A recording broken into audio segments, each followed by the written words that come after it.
Some things never cease to amaze me. Sunrises, hitting a golf ball straight, and the overwhelming ignorance of the common person. Here's a thought. Use Form Bs to determine classification. This, in fact, is competitive balance. Season 8 of Sun Coaches Podcast, where not everyone is funny or tells funny stories, but everyone has a story.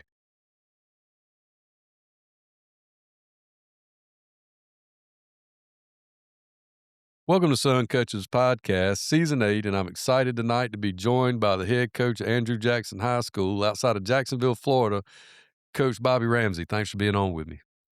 I appreciate you having me. Well, it might actually be in Jacksonville. It is. It is in Jacksonville. See, I'm so ignorant when it comes to where places are in Florida.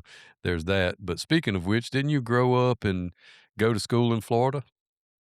I'm actually from a little bit everywhere. I was actually born in Kansas, and we moved to Clearwater when I was about 18 months old, so I have no recollection of Kansas whatsoever. And haven't been back, not because I'm anti-Kansas, I just haven't been back. And then we moved to Madison, Florida when I was 5. My dad was, people think military. My dad was a community college president, and that's usually a conversation stopper. As he was moving up the rank, as he was, going from presidency to another presidency at a bigger school, as his career was moving on, we'd moved. So then we ended up in the Philadelphia area, in South Jersey, until I was 14. That's where most of my family's kind of based out of, and then actually moved to Texas when I was going into 9th grade. And I was like moving to Mars. That's always how I explain that. But had the Friday Night Lights experience in high school, and that's really where I always loved football, but it really grew in high school, and then got the opportunity to play at a small college in Abilene, Texas, McMurray University, and had a great experience there. I was fortunate to be a part of some good teams, and really the best thing I tell all the players is the friendships you make. I mean, my closest friends still to this day are the guys I played with, and I think a lot of times people miss the boat on that. When you talk about scholarships and all, it's changed so much with Twitter and offers and all this. But Where did you actually go to high actually, school? what's Where did you actually go to high school? I went to Alamo Heights High School, same high school as RoboCop, That's cool. Davy Johnson also. Not that they were classmates, much older, but I didn't even really want, when I was in college, I was a history major, and I knew I wanted to go to graduate school, but I didn't know exactly what I wanted to do. And a lot of my buddies I played with were going to coach, and I thought that was stupid. But when I moved to Florida I went to graduate school at Florida State. My defensive coordinator, my senior year in college, had coached in Florida prior to, and he said, in Florida you can coach and not teach, which in Texas, if you're in a public school, you got to work for the school system. You got to be a teacher. So I was like, oh, that's like fun, but way to make a little bit extra money and send some resumes out. And just so happened to hear back from Lincoln High School, and didn't realize at the time they were the 3rd ranked high school in the country. And this is pre-max prep, so USA Today or whatever. And got there just in time to ride the coattails to a state title. And really just, I mean, even if that didn't happen, I just really enjoyed I love being one of the guys, love being part of the team, and, being on the grass with the players just was, and a lot of the jobs in sport management, which was my major. I didn't want to sell tickets. I didn't want to do marketing. I wanted to work with the on-field product in some way or another. Decided I wanted to give it a shot in college. Actually ended up back in San Antonio at Trinity University, Division III program from 2002 to 2004. My first year there, we went to the Stag Bowl. So my first 2 years in coaching was a state championship and go to the national championship. So I'm like, man, this coaching thing's easy. Couldn't tell But you anything. yeah. Oh yeah. I was like, we're 28. Teams have been on are 28-2. Like, you guys, if you want to win, hire me. But That's what I'm talking about.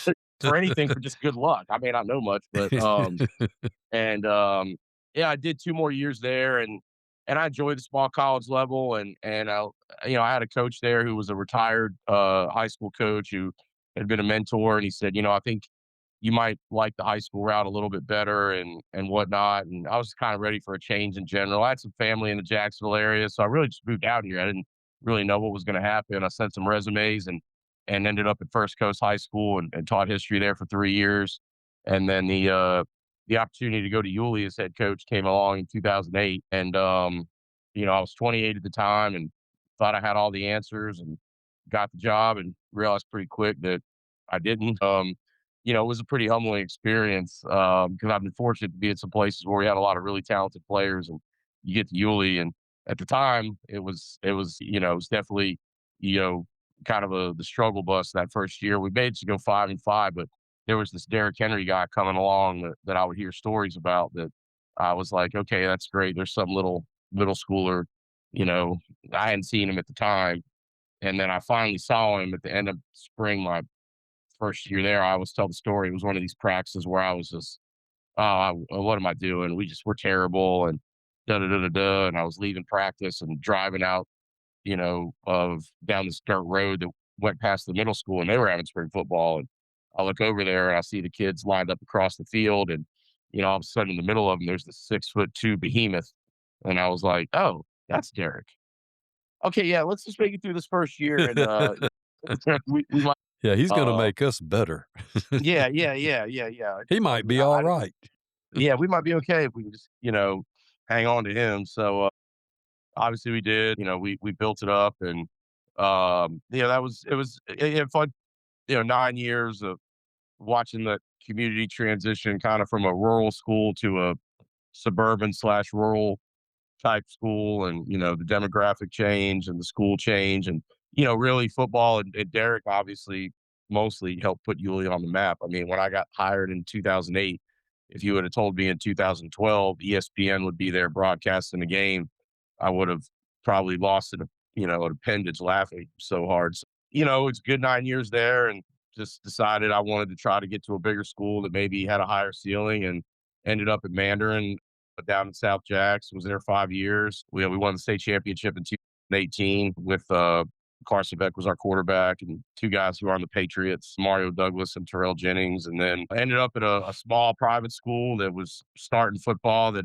first spring, I think we suited out 13 kids for the game, and 4 of them were middle schoolers. It was definitely, an experience, but was there 2 years. We built the program up to having a middle school and a high school team and a winning record, and then, just decided I needed to be back in public school just for, retirement reasons and all those kinda boring adult things, and so, had an opportunity to come to Jackson and been here since 24. So let's go all the way back to the beginning when you were at Lincoln. What was your first job as an assistant coach? Like, what I was was your position? I was the defensive ends coach in a 50 front. So, I had those 2 stand-up guys, and it was really an eye-opening experience because, the the atmosphere there was very intense on a day-to-day basis. The coaches really got after it, and, I played at a small Christian university, so moving into this environment was a little different for me. I had to kind of get adjusted to that, and I was also the rookie dog on the staff, and there the rookie coaches got it pretty hard. So having it wasn't out of the ordinary for the coordinators or the head coach to chew you out in front of the players, and I didn't enjoy that, but it. I look back on it and I'm glad for it because it definitely thickened my skin to where, you see some coaches nowadays act like you can't tell them anything.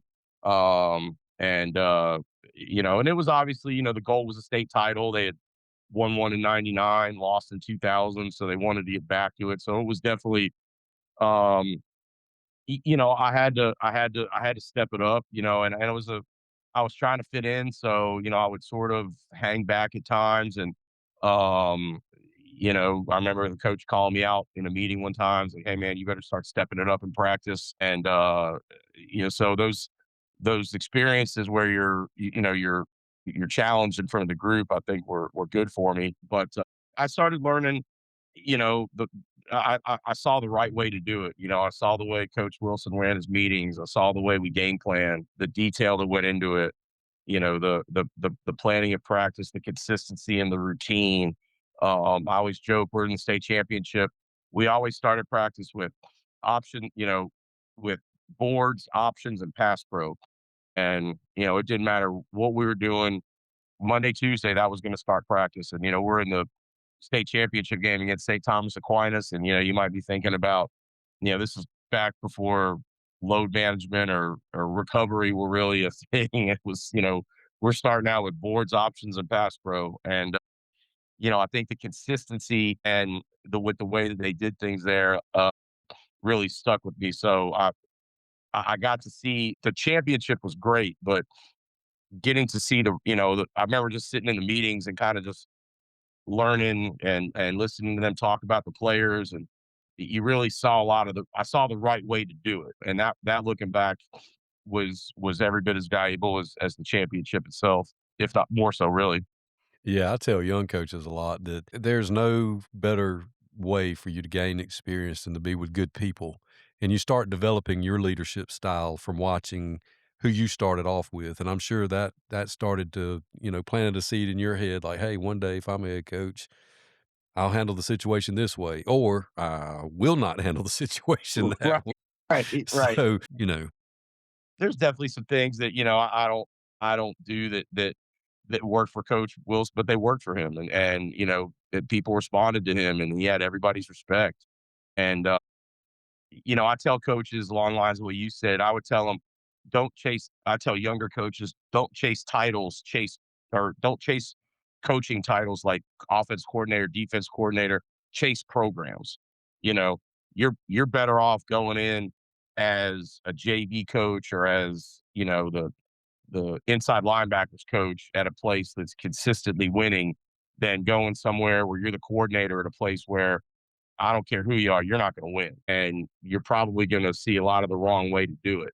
So, and then, transitioning into my next stop at Trinity University, I really got to then see the detail and the organization, again, but kind of amped up because it's the college level now. And you also have to involve recruiting with that, and just how, again, going back to the consistency piece. So a lot of the things I saw at Lincoln on the day to day, I saw at Trinity with, again, a head coach that was no BS, and he wasn't gonna love on his staff a whole lot, but he was going to give you a job and expect you to do it, and he wasn't necessarily going to look over your shoulder, but he expected a result, and I think it was, who was it? I can't remember. I don't even remember if it was a basketball coach. It might have been I know it was McDonald with the Seahawks. He said, "I'm a realigner and a reminder." And I think Coach Moore at Trinity was a lot like that. So I got a great firsthand experience on the right way to do it at my first two stops that I still carry with me most of those things today. so when you transitioned over to First Coast, what was your position there? I was the defensive line coach, and that was kind of being a part of a program that just was trying to get over the hump. They had some talented teams. They've been right there on the edge of the playoffs a few times, and just hadn't broken through, that door. And now I'm also in the classroom. So, I'm teaching, and the head coach, Coach Lee, was also the athletic director. So there, I got really to kind of see the behind the scenes piece a lot more, because I would sit there with him in his office and watch him, do the paperwork, do the fundraisers, handle the parents.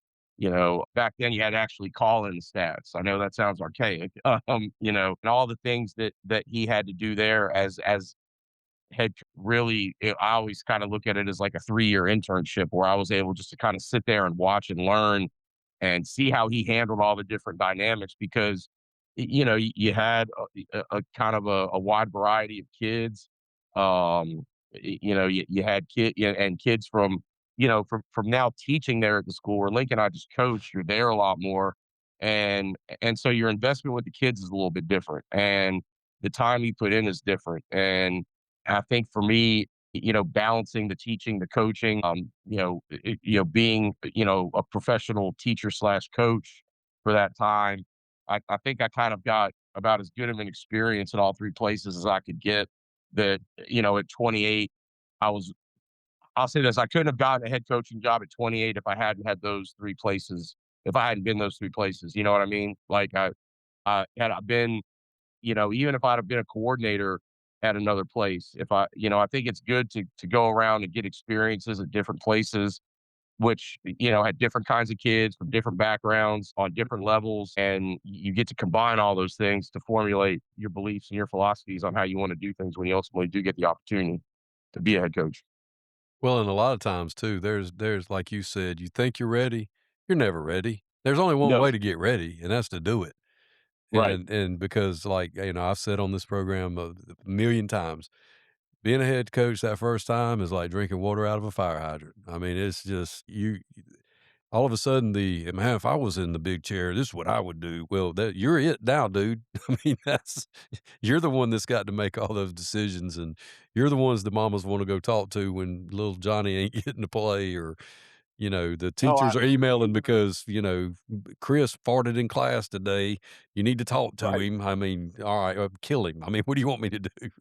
Right. Or if one of your coaches does something or whatnot, like, you're the one that has to deal with it.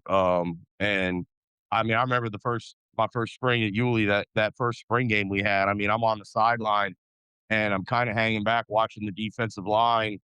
Um, and then all of a sudden I remember, wait a minute, I'm in charge here.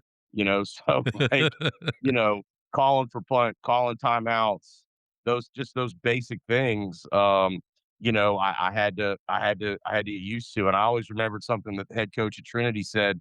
He said, you'll never know, and this has always stuck with me. He said, you'll never ever know if your team is really ready to play.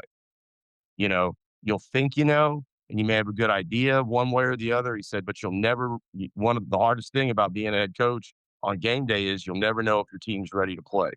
Um, and as the head coach at a lot of these schools, especially in Florida, um, you don't have a full staff on campus. In some cases, you probably have less than half the guys. So I always equate it to kind of a waiter who's trying to juggle 3 different trays, getting them to the table before one of them spills over and you have to go back and cook their food again, you know what I mean? Like, you're having to manage a lot of different things that just quite frankly, the staff doesn't have to. I mean, whether it's, managing the equipment, taking care of the field, like you said, problems with parents if if, Joey's mom's upset. Like you said, the assistant coach, there's the head coach right over there. Yeah, yeah. Y you know, That's my favorite thing and to then say. managing the adults, which Oh I god, think, yeah. unfortunately, can be at times a bigger to do than managing the kids Ain't no because, doubt. you sort of expect it from the 16-year-old. When the 36-year-old does it, you're like, "What are we doing here?" Like, and, "Why are you out here?" Your job is to make my job easier, not harder. And as an assistant, I always kind of had that mindset of like, "Look, I don't wanna do something that's gonna, spill over onto the desk of my head coach, because that's gonna cause, him having to deal with something he doesn't wanna have to deal with, and it will have meant that I didn't do my job the way I was supposed to do it." So you try to be as proactive as you can in that. Um, but it's, you definitely, it's as a head coach, I would say I do enjoy organizing and running a football program, but if it's your ego that you're doing it for, then that's probably not the right reason. And there's a lot that you have to do that the other coaches don't have to worry about as much. I mean, if the athletic director walks by your weight room after school and he sees 7 kids in there not doing a whole lot, well, why isn't he's not going to go to the offensive line coach about why there aren't kids working out after school. He's going to come to me. Not that that's not my responsibility, but at the same token, if a parent comes to school and has a complaint about something that happened in the program, I'm probably the one sitting in the meeting. The assistant coach may not even be there. So I would, beware what you wish for is a great way to put it. So you've had a lot of different stops as a head coach. What are some things you've done differently, or have you kept everything the same, the way that you approach the spring and the off season like it is right now? Uh, I think you always have to, I would say this, I think you always have to have your core philosophies, but I think you also have to have a growth mindset and always try to look for a better way to do things. I had been at 3 programs prior to going to Yulee where we had a couple kids. I mean, Antonio Cromartie went both ways at Lincoln, but I mean, that's gonna happen. for the most part, we didn't have many guys who did that. Obviously, in college, we did. At First Coast, we didn't. So then you get to Yulee, and your numbers are such that we're going to have guys go both ways. Um, and then I think everybody has a logistical setup that they have to adjust to within the school that within where they're at. Um, it could be as simple as a different bell schedule. It could be as simple as what time is lunch, and all these things could maybe change how you organize your day. You know what I mean? So I think at Yulee, definitely, I've always maintained a core belief in the weight room. You have to get in there, and you have to be organized, and you have to teach your kids the right way to lift, and you have to make sure that you grow your discipline in there, and that the kids put in the work and create value for themselves in the program by the stuff that they do in there. At the same time, I do want them to play multiple sports. I think as I've evolved. I don't know that I've really gone away from, belief in, you mentioned the spring. I do think spring is one area that the longer you do it, you kind of realize like, okay, when I started out, we're getting 20 practices or you get 19 in a game. And, come hell or high water, we were going to get 19 in a game. I had to do it. I had to get it in. I had to be in full pads as much as possible. We had to hit, hit, hit, hit, hit. And the longer I've done it, now it's kind of like, what if we don't practice on Saturday in May? You know what I mean? Like, Yeah. I go back to this book, The Sweet Season, which was about the guy who was the head coach up at St. John's in Minnesota, the D3 coach who won like 500 games or whatever. And there was a line from the book that's always stuck with me is this going to get us a first down or not? So is it best to go out there and just have a bunch of physical practices in the spring, or you know, do we scale it back some and try to make sure that the kids are having some fun because it does get monotonous, and how much are we installing in May?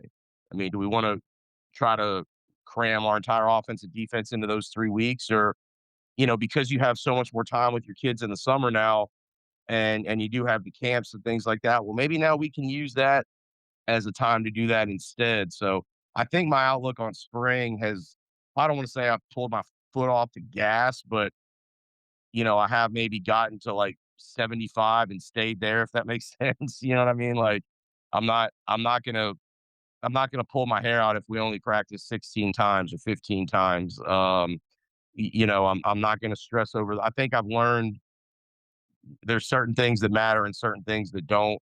Um, again, as far as the off season, I'm there's no substitute, I think, for developing, as an athlete. But also, I do think the longer I've done it, I do want the kids. I think there's value in them being competitive in other sports. I go back to something I heard a coach from New Jersey, Frank Delano, say. Does a kid become a better competitor by winning a towel wrestling contest in the weight room, or does he become a better competitor by stepping to the free throw line with, 1 second left in the game and he's got to knock down 2 free throws to get it to overtime? You know what I mean? So I think there's value in that I've learned. And I think I've seen it help the athlete. I've seen kids leave I've seen kids go to wrestling and not, and they're not, and then come back and that they had some success. They have some confidence. They have some toughness. So those are things that I've started to see value in, and also too, I think you have to give every kid a chance. I know some people are like, well, if they're not doing this and that, and I know I've just gone on about the weight room, so I'm just talking out of both sides of my mouth, but I don't think you ever want to put your one thing I've learned is don't ever paint yourself in a corner because you might paint yourself out of a good player. I mean, maybe there's a kid who, as kids have changed, who I don't know what was going on at home. Maybe he was shy. Maybe his mom didn't want him to. Maybe, he was unsure of himself. And then spring rolls around, you know what? I want to give football a shot. I think you give that kid the shot. And now he's got to take advantage of it, or maybe you cut him, or maybe it's not for him. And once he joins your team, he's got to follow the expectation that you're setting. But there would have been a time where I probably would have told that kid, no, you're not being a part of it. And now it's like, I I I I I think having done it longer, you do understand that everybody's situation is a little different. And I think I started out assuming everybody was kind of raised like I was, or went to a school similar like I did, or what, and you realize that that's far from the case. So there's definitely been an evolution in that. I don't mean to sound like anybody can come out and they can skip practice and this and that, but um, you might cut yourself out of a football player if especially when you're at a school like kind of where I am now, or kind of like it was at Yulee, where you don't really have the luxury to say no to too many players because you don't have 100 some odd kids in your program. Well, and it's just there's so many kids now that they need us more than we need them. Correct. I mean, they just need to be a part of something. And who Right. knows, especially when they're younger, when they're freshmen and 10th graders, you don't ever know what they're gonna turn out to be. And you just let them develop, let them, just sometimes well, it's not sometimes, you need good team guys, you know? No doubt. And like you said, if you run them off, what are you stuck with, Can't. I always go back to a quote I heard from Lou Holtz in his, he said, in recruiting, I want to sign 10 high school All Americans and 10 guys. And then after that, I want to sign 10 guys that are dying to wear a Notre Dame jersey. You need we call them, when I was at Trinity, we call them program kids. Are they going to start for you? Maybe, but they're going to do a good job with recruits. They're going to have good team GPAs. They're going to fundraise. They're going to be at everything. They're going to be guys you can count on in practice, and you need those guys. I learned from Will Miner was our athletic director at Yulee, at our baseball coach, and he something that stuck with me where he said, a guy helps your team in one of three ways: by the kind of player he is, by the kind of student slash person that he is, and by the kind of fundraiser he is. And some coaches want to run a kid off, and then all of a sudden it's like, well, Johnny just handed me $300 worth of cars. So, we're going to keep Johnny. I don't know, you know, that I'll be able to play Johnny a whole lot. And Johnny needs to understand that. But um, you need all those guys. You're seeing it in college football now where they're cutting down the rosters because they got NFL guys coming and taking over the personnel department going, you don't need 85 scholarship guys. Why, you need 65 guys you're paying money to, and then go find 20 to be tackling dummies. So, not that I'm saying that's right, but you need those program guys because at the end of the day, as coaches, we, I tell all the coaches, guys, you're coaching because I mean, I think anyway, I'm pretty sure you love football. You know, there's got to be a love of the game there, otherwise you wouldn't do it.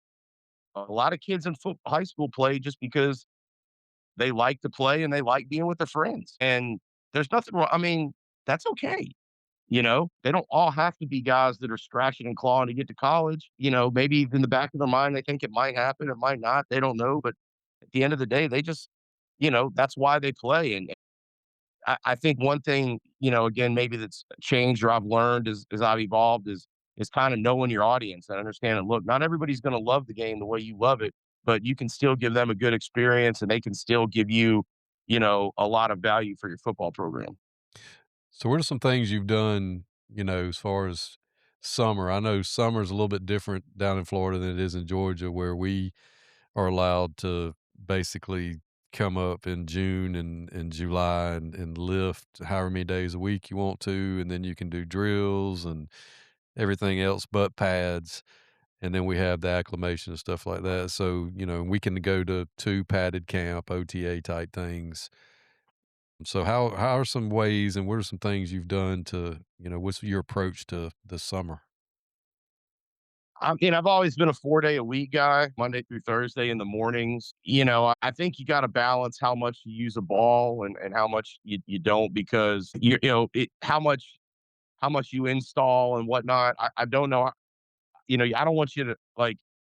I don't mean to stammer, but it doesn't do a lot of good to do an install with 7 of your offensive starters if you're just going to have to do it again in 3 weeks when you have all 11. You know what I mean? Oh, yeah. So you kind of have to be careful about how you do that. So I've been I'm much more of a fundamental emphasis. That's what we need to be working on because that's where we can get the most bang for our buck. The 7-on-7s, I mean, we do them, but I don't want to be one of the. I'm not one of these teams that's going to make a trip all over the southeast to 5 different colleges for their 7-on-7 tournaments. I have yet to see that guarantee me a state championship or anything like that. And I think too much of that, you got to be careful. Too much of that can kind of create a false sense of football for the players. And, um, you know, so I'm again, we'll do them, but I'm not going to do a ton of them. I and then as far as the padded camps go, we did the FCA camp last year, and we usually do them. I think they're more. I'm more of a fan of the overnight camp because I think the kids have more fun and it's more of a bonding experience. The OTA, we did one up at Camden a couple years ago, and I just don't know how much I'm getting out of that. You know what I mean? Especially when the wet bulb runs you inside and you're practicing on the gym floor, and kid slips, and or a kid doesn't stop on the whistle when you're breaking up a fight. You kind of wonder, like, why am I doing this? Not to say that I would never go to one again, but I think you also want to make sure the kids have a summer too. I felt like for a while that the first day of practice in the fall doesn't feel like it used to feel. Now, a lot of that is because of summer workouts. And, when I was in school, in Texas, each coach had a week, and they'd walk in there and write a workout on the board. And you either came in and did it or you didn't, and I did, but I know a lot of guys who didn't. So when you started that first practice, that was kind of like the first time of everybody getting back together, where now one just kind of transitions into the next. Spring transitions to summer, transitions into fall camp. And I don't want my guys in the middle of September going like, crap, I'm tired of this. I think as coaches, we have a tendency to overdo it, and you have to be careful there because I've seen it work a lot of different ways. I mean, I've seen schools where they only do 2 days a week. Now everybody shows up and they maybe are there from 8 to, you know, 1 or 2 in the afternoon, but that's how they choose to do it. I may even look back and go, you know what, maybe this summer, maybe 3 days a week is all we need. I know a lot of schools do it that way. I think it's what you do with your time when you have the kids that matters the most, whether or not that's on the practice field, in the weight room, in the summertime. There's a lot of schools who beat their chests about the amount of hours and the amount of kids they have, but what are you doing with them when you have them? And I do think you have to be careful about burning them out. I just think the summer is, especially in Florida, there's really no rules. I mean, you can kind of do anything. So, um, I have a 6-year-old and a 4-year-old, and quite frankly, I don't want to, spend 8 hours at school and then miss things with them in the summer. So I think everybody kind of has to be realistic about what you can get done, and always go back and reevaluate what you did. Did that move the needle or not? I mean, if it didn't, don't do it. So I think you be as organized, as structured as you can. So when you're with your players, you maximize your time. But again, I go back to ask yourself, is this going to help us get a first down or not? I mean, because you've been to those 7-on-7 tournaments before. I mean, they're a bear. I mean, it's hot as all get out. Um, you might be in the semifinals going, wouldn't be the worst thing in the world right now if we got beat. Yeah. Like, I mean, Or there's you know, teams I, in the finals that full doggone well, if you put pads on, they don't want no part of it. no, no, and so you're like, or you get to the finals and you're so wore out, you don't have where the other team might have more depth than you. We played in the Jags deal down here last summer, and you get to that quarterfinal game or semifinal game, and I mean, dudes are dropping left and right. You're just kind of going, what? Well, I mean, we might, of course, we lose. Like, wow, we should just go home. I mean, and it's not that you don't want to compete or anything like that. It's just, what are you doing at this point? It's so hot. You've had so many reps, and so I really think it's something you better be careful about. I do think there was a period of time, like in the early 2010s, where it seemed like there were a million 7-on-7 tournaments. Colleges had them. Different associations would have them, companies would have them. They were all over the place. I do think it's backed off a little bit, but it's still something that you have to be careful about. So what are some things over the years, because now you're an old head, whether you wanna believe it or not, but you're an old dude now in the profession. What are some things since you got in it that have changed, good, bad, or indifferent over the years that you've noticed that you're like, "Yeah, I didn't see this coming." I think technology, first of all, obviously the change in the way the game is taught with the concussion piece. But I think that certainly has been a big change for everybody. How you practice, and then you tack on the heat related illness, how that's treated. Definitely has been a huge change. Things you have to be more aware of. Laws that are in place. I think the technology as far as huddle has really changed things. Some for the better, some for the worse. I think it's great that coaches have access to the film.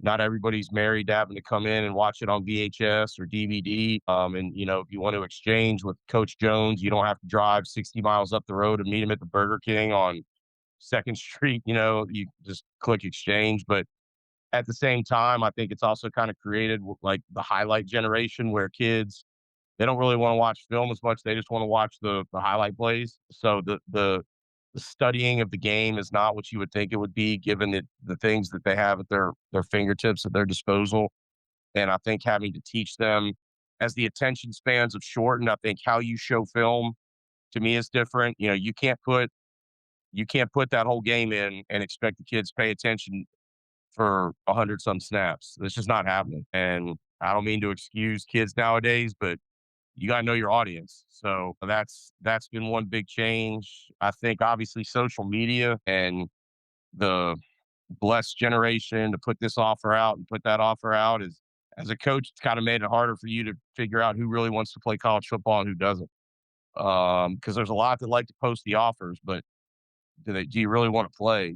Do I go through the process of trying to help you get somewhere and then it comes time to go and you don't go? I think that's been something that's changed quite a bit. And then I think I hate to say, I think parenting has created a lot more entitlement, and it worries me kind of where the line between parent and coach is.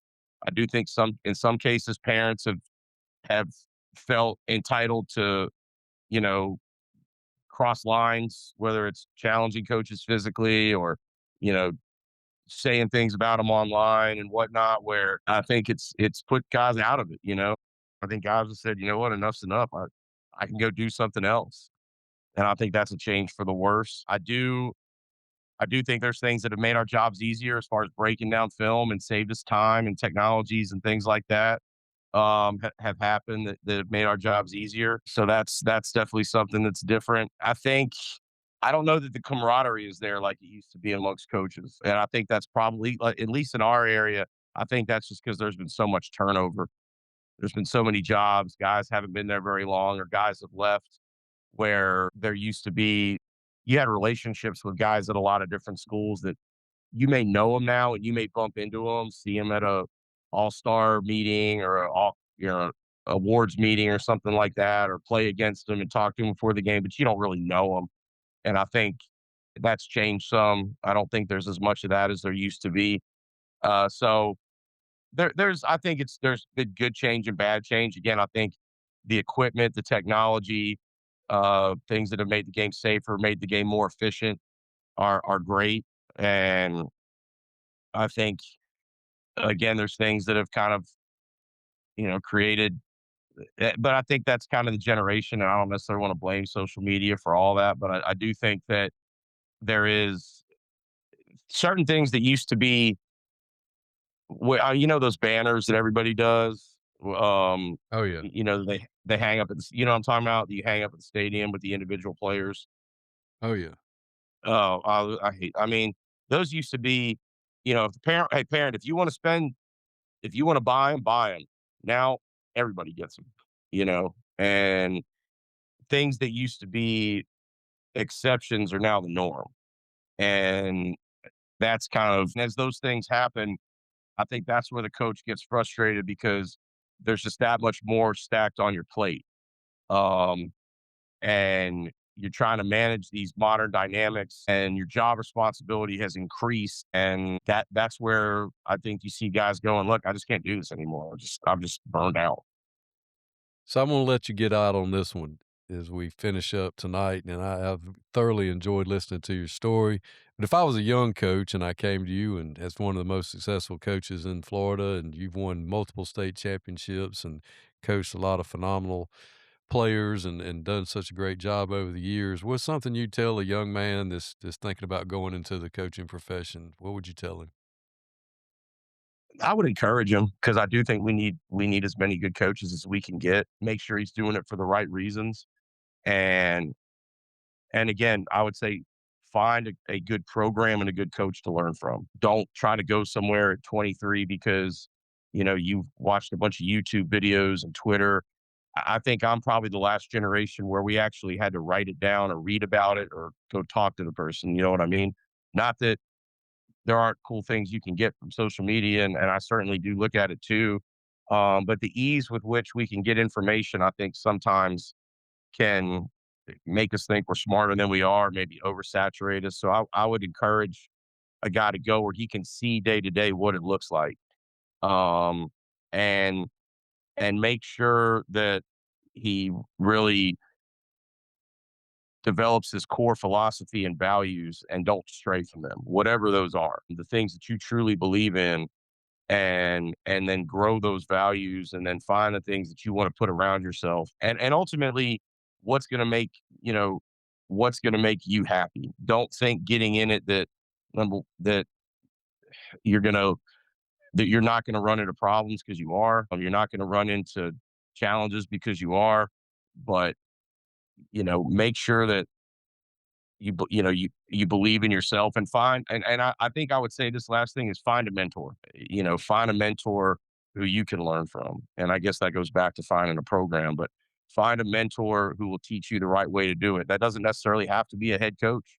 It could be a guy who's been a very successful assistant. It could be a guy that's been at a school for 42 years and seen everything there is to see and, could tell you a lot, but find a mentor and someone who can really show you the right way to do it and can show you the value that I don't mean to ramble, but this leads me into another thing I would tell them is there is no job that is not important in a football program.